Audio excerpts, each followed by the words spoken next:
Okay, so today a bit of a different topic, AI, especially in Europe. I've been looking into this, it's terrible, and let me show you and tell you why. So we have been seeing this huge AI initiatives in the US, right? We have seen from China with DeepSeek, they are doing a lot. And now people are posting on LinkedIn stuff like this here. Right, this is something I was seeing here later. Dear Ursula von der Leyen, Europe must enter the AI war, right? AI founders Europe. And there was some post here from someone, and basically why we need to enter this war, and the US is going to dominate us.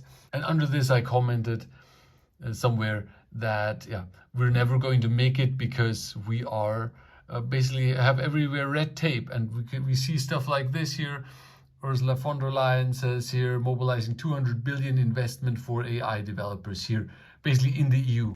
Now, this is completely terrible. I've been looking into this because I was thinking like, okay, I have my data engineering academy, right? And let's say I want to run analytics on top of people, what they have done in the academy, and I want to combine this, for instance, with the recruiting services.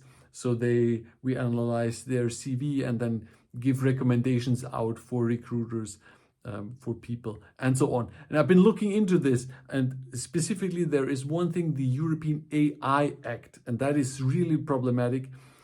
Of course, here in the EU, we have GDPR, DSA, and now the AI Act. And the AI Act especially is problematic because this is really hindering the EU of innovating in AI. And I looked at this from an example. I was asking here ChatGPT, and I like ChatGPT for these reasons because like, it can give you a bit of a hint where this story is going. And very easy it is to become a high-risk system here.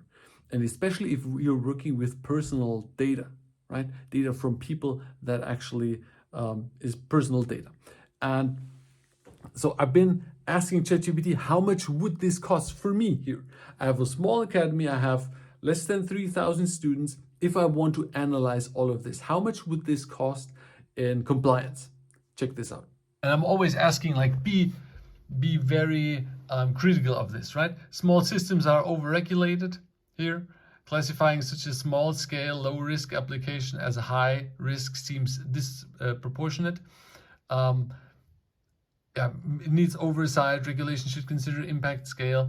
And here compliance costs, and this is where the rubber hits the road, right? For a small system, compliance cost could far exceed the project's budget. It's even for small ones. Example costs, bias testing for smaller data set, 10 to 20K.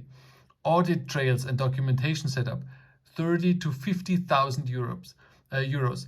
Ongoing monitoring and maintenance, 15 to 20,000 euros per year. So total 55 to 90,000 upfront costs plus 15,000 euros per year just for being compliant to the regulations.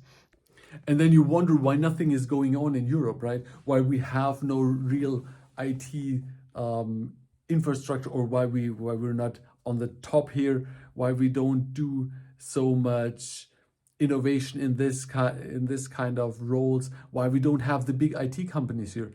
Because we have red tape everywhere, and to be compliant costs hundreds of thousands, and this is just for a small thing.